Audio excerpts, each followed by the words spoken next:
नमस्कार दोस्तों, ओम श्री गणेशाय नमः।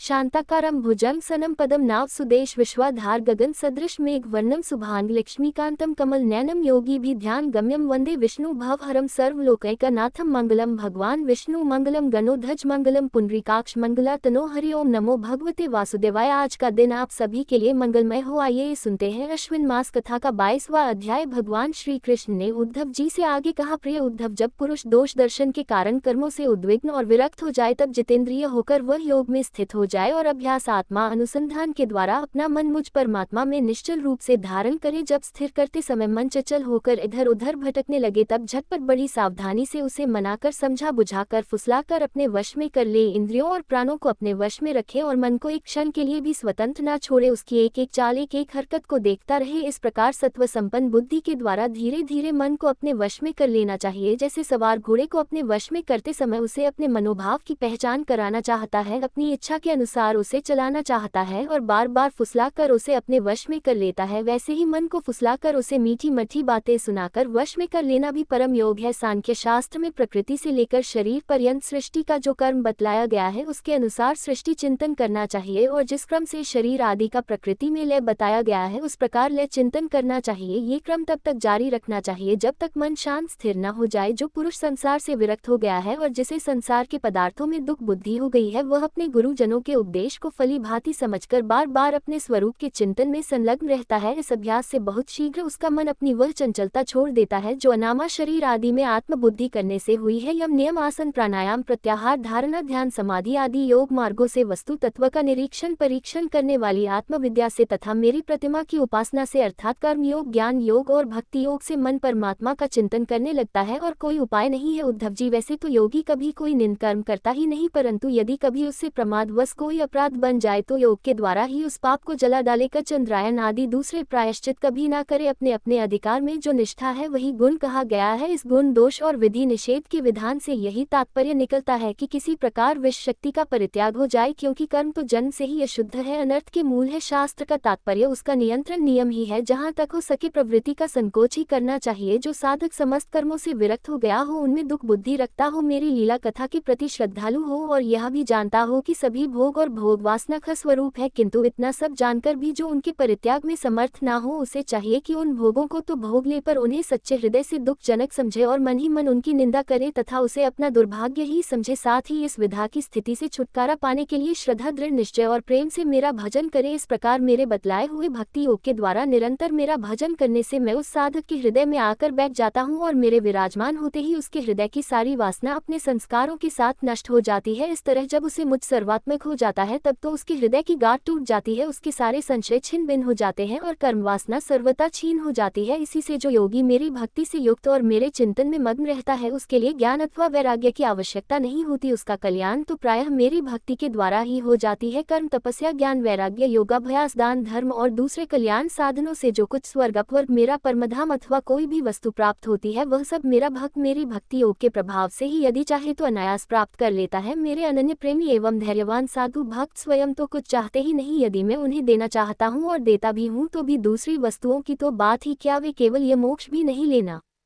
चाहते। उद्धव जी, सबसे श्रेष्ठ एवं महान परम कल्याण तो निरपेक्षता का ही दूसरा नाम है, इसीलिए जो निष्काम और निरपेक्ष होता है उसी को मेरी भक्ति प्राप्त होती है। मेरी अनन्य प्रेमी भक्तों का और उन समदर्शी महात्माओं का जो बुद्धि से अतीत परम तत्व को प्राप्त हो चुके हैं, इन विधि निषेध से होने वाले पुण्य और पाप से कोई संबंध ही नहीं होता। इस प्रकार जो लोग मेरे बतलाए हुए इन ज्ञान भक्ति और कर्म मार्गों का आश्रय लेते हैं वे मेरे परम कल्याण स्वरूप धाम को प्राप्त होते हैं, क्योंकि वे ब्रह्म तत्व को जान लेते हैं। तो इसी के साथ आज का यह अध्याय समाप्त हुआ। इसके आगे की कथा मैं कल के अध्याय में सुनाऊंगा। तब तक के लिए भगवान हरि का नाम लेते रहे तो प्रेम से बोलिए भगवान विष्णु की जय, श्री कृष्ण भगवान की जय, समस्त देवी देवताओं की जय।